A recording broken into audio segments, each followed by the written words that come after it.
Crafty Friends, Annie Collins here for the Pajama Crafter. Today we can create this holiday card. Let's go over the products I'm using. I'm using the new Christmas Village stamp set. This stamp set has 3 houses, a little light post, a bow, a Christmas tree with a snowbank, a little frozen lake. That's what I'm going with. And 2 taller spruce and a wider spruce. So one of those taller spruces is a little bit taller than the other. Then the sentiment that reads, Christmas waves a magic wand over the world, and behold, everything is softer and more beautiful. That's such a lovely sentiment. All right, so we're going to use this stamp set, and this, again, is part of the new release. And we're going to bring in our paper. For the paper, I'm pulling out the spring plaid paper pad. And I know you're thinking, oh, Annie, that's spring. But there's 2 pieces here of pattern of the paper that I feel read Christmas. That red one with the green and the one that we're using today, because it has sort of like a soft sprucey color, as you can see here. Well, let me put everything down right here. See, it has that tone on tone green, and it has almost like a spruce green. So I'm going to use that to create our background. So I went ahead and cut my pieces, and then I cut my pieces in half again. I'll show you in a second. This is my card, and I'm going to create a landscape card. So here's my spruce plaid.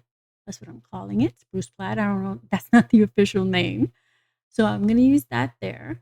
And as you can see, I trimmed off the bottom because I'll be bringing in this solid red cardstock for the bottom.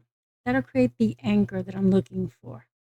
And then I have my seam, which I will hide with a little bit of glitter washi, the silver glitter washi. It'll go nice across like that.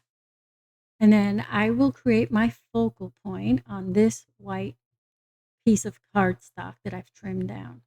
So I'm actually following a sketch that we're doing for the sketch challenge over at the Pajama Crafters Facebook group. And I'll give you all the details on that. So I've already stamped my images with alcohol-friendly ink, and I've trimmed them out. And I've trimmed them out right on the line there, as well as my sentiment. My sentiment, I went all the way around and left myself a little like edge to that. So the sketch I'm using, I'm going to quickly pull it up right here. It's part of the August sketch challenge that we have going on. And I'll link you to that. That's the sketch. You'll have a quick look. But once you get to the group, the Facebook group, it'll be there. You can look at it even more.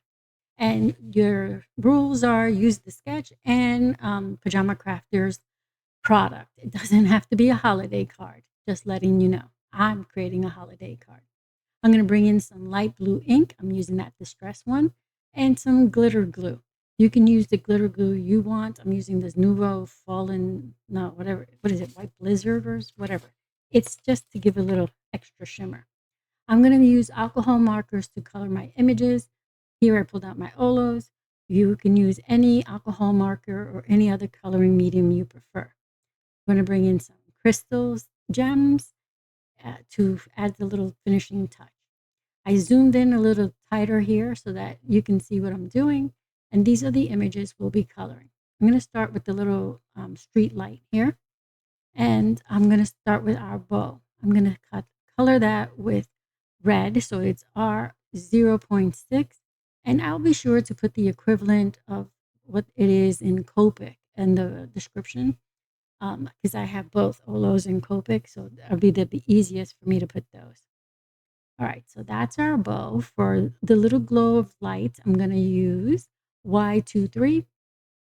And I'm just going to fill that in, give that nice little glow like the light is on. So cute. Love that little image. And now here's our little Christmas tree. I'm going to color the star with the same Y23. And then our tree, I'm going to do YG 8.5 and YG 8.7. So one is a lighter sprucey green and one's a little darker. I'm going to start with the darkest, and then I'll blend it out with the lightest. And I'm going to give you a heads up here. My camera turned off. My battery died. So I'm zoomed in real tight now, but for when I come back, it may not be so tight. All right, so here we go.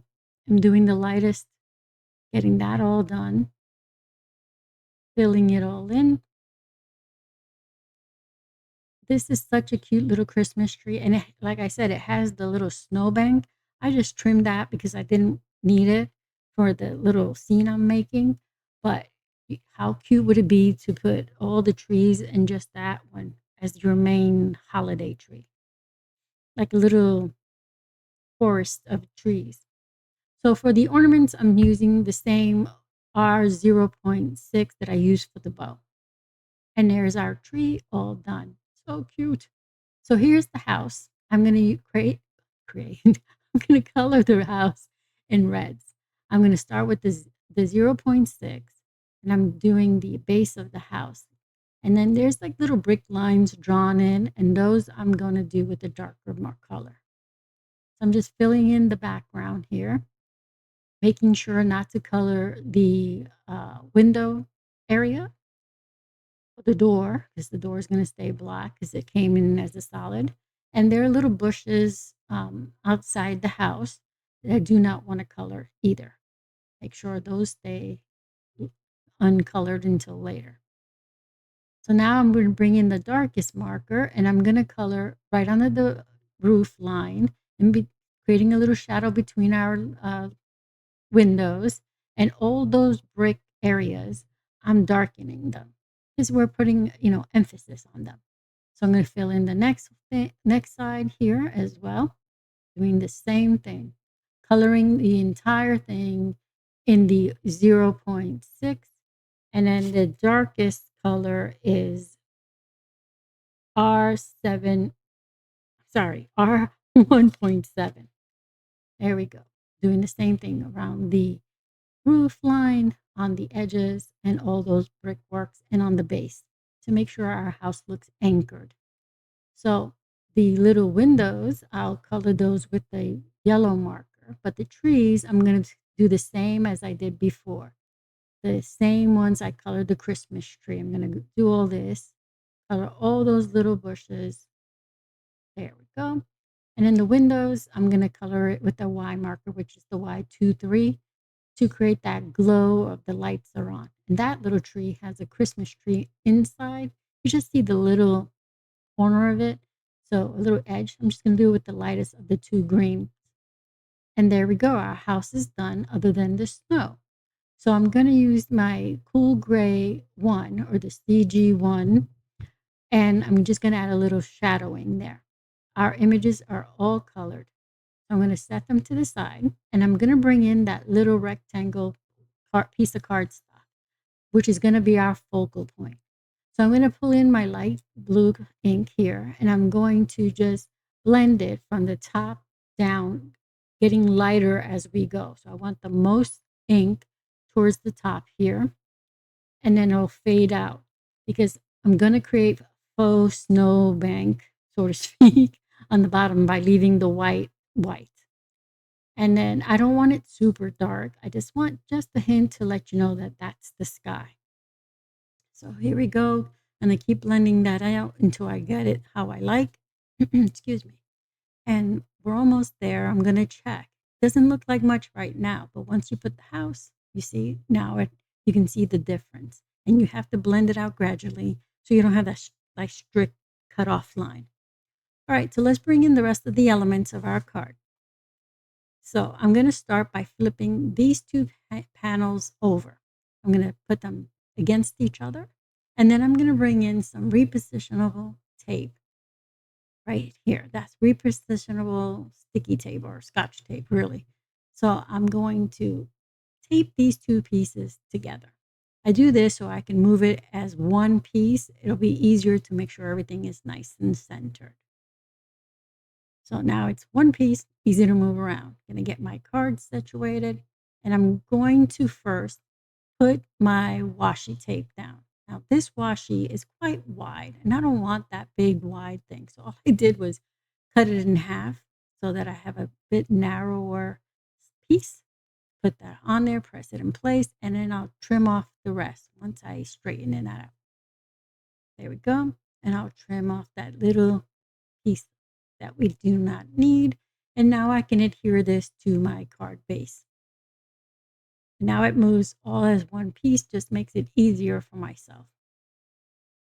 Now, you don't have to do it that way. You can do it how, you know, adhering each piece as you go. All right, so I get that, weaving my little edge all the way around to frame my area. And now I'm going to build my little scene. So my Christmas tree, I'm going to pop that up. I'm getting some foam adhesive from over here. I'm going to place that in front of the house, so to speak. So I'm going to put a little bit of foam adhesive on that. Get that on there. All right. So now I'm going to go ahead and adhere my little light post. I have my house about where I want it. So I'm going to go ahead and put a little liquid adhesive there.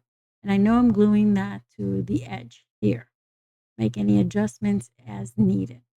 Right there. I like that. So I'm also using those little dots that you see there from cutting that panel as my visual eye, to know that I'm straight or where I want it. And I'm leaving quite a bit of white there to create that little faux snow bank. Now I'm going to put the little Christmas tree, once I get the backing off my foam adhesive, in this little corner. And it can protrude past the little rectangle I got. That's fine. I just want to make sure I put it right there. Okay, so now I can adhere this to this little area right there. I'm following this sketch pretty much as it is. I kept it simple. I figured it already did the work for me. I don't want to overthink it. I'm going to go ahead and do that. And then on the sketch, it tells you to put the sentiment right about, right here on the red area. I just have to decide if I want it to be closer to the focal point or further away. I chose to go a little bit closer rather than further. I'm removing the backing off my foam adhesive here, making sure that it's all good and ready. And then I'm going to place it about there. I want the word Christmas backed by that glitter washi so it really pops. Now I'm just going to grab a few of these little gems and place them on our card. I'm going to put two right over here towards our little house. And I'll put one big one right here near our sentiments or our eye goes to it. And then I'll put two up here. So I created that visual triangle so your eye dots around. So here's where I'm going to bring in the little bit of that glitter glue. I'm going to put some on the chimney where there's snow, and then I'm going to fill in the little snow bank that's happening, or I don't know if it's a bank. It's where the snow on the roof. And then I'm going to put some on each of the trees, in bushes, making sure to add that little glistening of snow that would fall on your trees. So filling it and not putting a thick layer. I'm just putting just enough. And I'll put just a little bit on our light post. There we go. Getting the last little bit. And this just adds a little more shimmer to it. There we go. All done. Looks so cute. Now you gotta let this dry thoroughly. So make sure not to touch anything you put that glitter glue on. So our card is complete. Here's the sketch. I'm just showing you on my phone, but I will link you to the Facebook group so that you can join us, because I believe there's a prize that goes with that sketch challenge. So we use the spring plaid and the Christmas Village stamp set. I will have everything linked in the description box below for you. I hope that you join us for the sketch challenge and create something wonderful. Again, doesn't have to be Christmas. Here's another look at our card. Thank you for being here. I hope you found some inspiration. Don't forget to like and subscribe.